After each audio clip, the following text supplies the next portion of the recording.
1 in 10 Americans say they feel lonely or isolated from those all around them, all or most of the time. That's according to a Pew Research Center survey.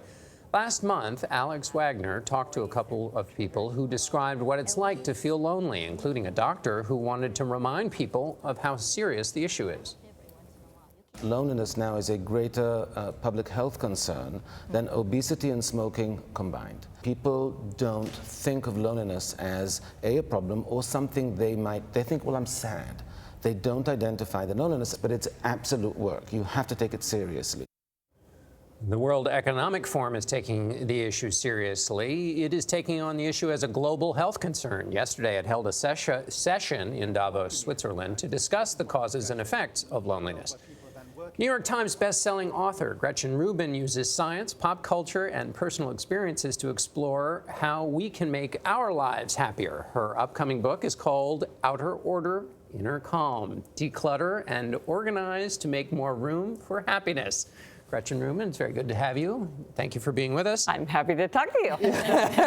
Good, a good place to start. So the rates of loneliness in the U.S. have doubled over the past 30 years. Why is that? Well, part of it is that more people are living alone and also being divorced or never married. That makes it more likely that people feel lonely. Things like financial stress, feeling unhappy with your family life, feeling unattached from your community. These are the kinds of things that make people feel lonely.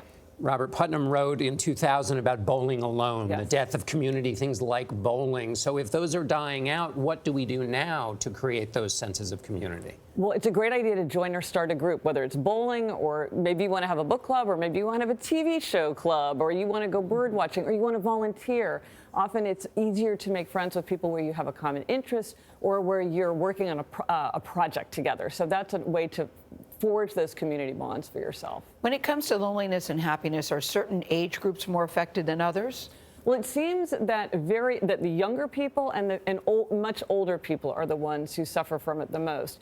I think many people would not be surprised that sort of over 80, there might be a lot of reasons for that, but it's surprising to many that younger people feel lonely. But, you know, they're finding themselves, they're figuring out the world, they're trying to find their place in their community.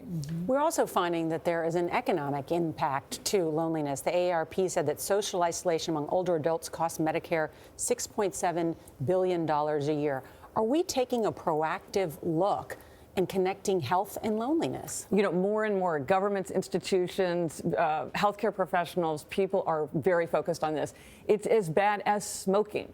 It is psychosocial aspects of our lives have tremendous health consequences for us, for heart disease, Alzheimer's, diabetes, in all kinds of ways.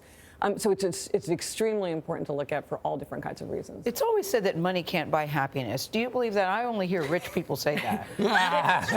I think that money can't buy happiness, but money can buy many things that contribute greatly to happiness. Got it. So, and if only that the freedom not to worry about money is one of the greatest luxuries money can buy, so financial security, but then also, having an extra set of keys, even though keys are so expensive today, or whatever it is, or to take that trip to see a friend. I know your family members call you the happiness bully. Were you a happy kid growing up? How did this come to you that you decided you wanted to spread the word of happiness? Were you happy? I'm pretty happy. I've always been pretty happy, but what I saw is that I thought there were ways that I could be happier. There was low-hanging fruit. There were things that I wasn't taking advantage of. And I can be a little pushy when I have ideas about how I think either I or someone else could be happier. Yeah, I like that you call your work, it's not self-helpful. It's self-helpful, not self-help. What's the difference? It's not telling you what to do. It's just trying to suggest what things that might work for you. Yeah, no magic one-size-fits-all solution. And a lot of them involve habits, what we do every day. Yes. Gretchen Rubin, thank you.